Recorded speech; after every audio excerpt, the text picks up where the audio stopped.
Hi, welcome to Mondays with Marcia. Today is Wednesday. Sorry about that. But this is Representative Marcia Judkins, and I've been getting a few questions about what my feelings are about ranked choice voting or RCV or instant runoff voting. So I wanted to just talk a little bit about that today. In Utah, we started a pilot program about 5 years ago that allowed municipalities to use ranked choice voting in their elections if they wanted to. They could opt in.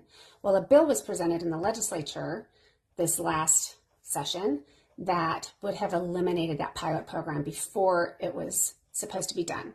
2026 is when it's supposed to be done. I voted against that, but it did pass in the House, voted down in the Senate, so it didn't pass.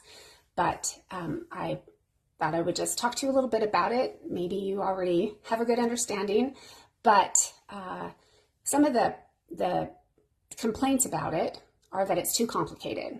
Well, let me explain to you how it works. What it is if you have more than two candidates, then let's say you have 4 candidates, and you can put your preference for these candidates. You pick your first choice, second choice, third choice, fourth choice, or you just pick your first 2 choices, or just your first choice. It doesn't matter. You rank them however you want to. And then everybody's ballots go in, and whatever candidate gets the most first choice votes first round, you take a look at that. And if one of them gets a majority of votes, and I think that's the key, that's why I like ranked choice voting, is a candidate has to get the majority of votes. So if candidate number 1 got 55% of the vote, great, they win.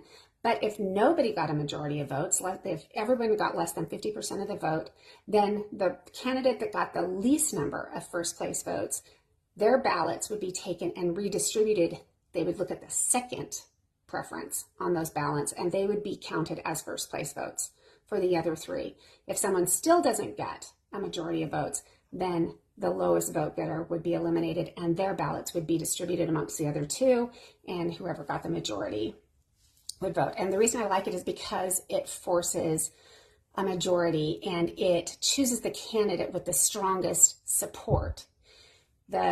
Currently, if we have more than 2 candidates in an election, like a state election or anything, if we have more than 2 candidates in election, or 2 candidates, yes, in the election, then a candidate could win with a plurality, which is less than 50%. So there we go. So some of the complaints about ranked choice voting is that it's too complicated. I just explained it to you. It's something to get used to. Anything new can be considered more complicated, but I don't think it's too complicated. Another is that it's too expensive because you kind of have to change how you do things, but it's an opt-in system.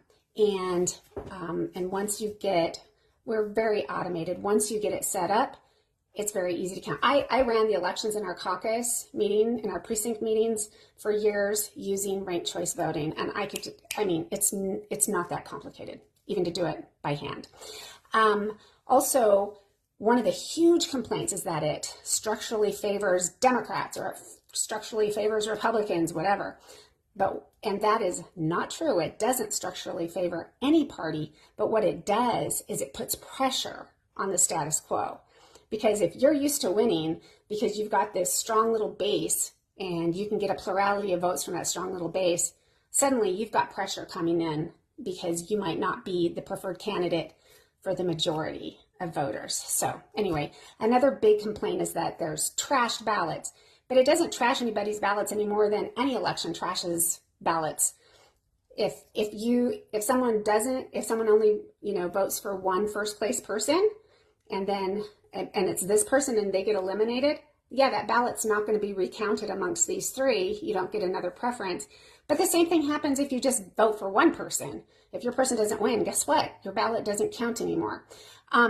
So anyway, all of those things. But I just wanted to say also the pros are, like I said, it chooses the candidate with the strongest support. It encourages civil campaigning because if you're not going to be somebody's first choice, you might just want to be someone's second or even third choice. It also eliminates the need for multiple elections.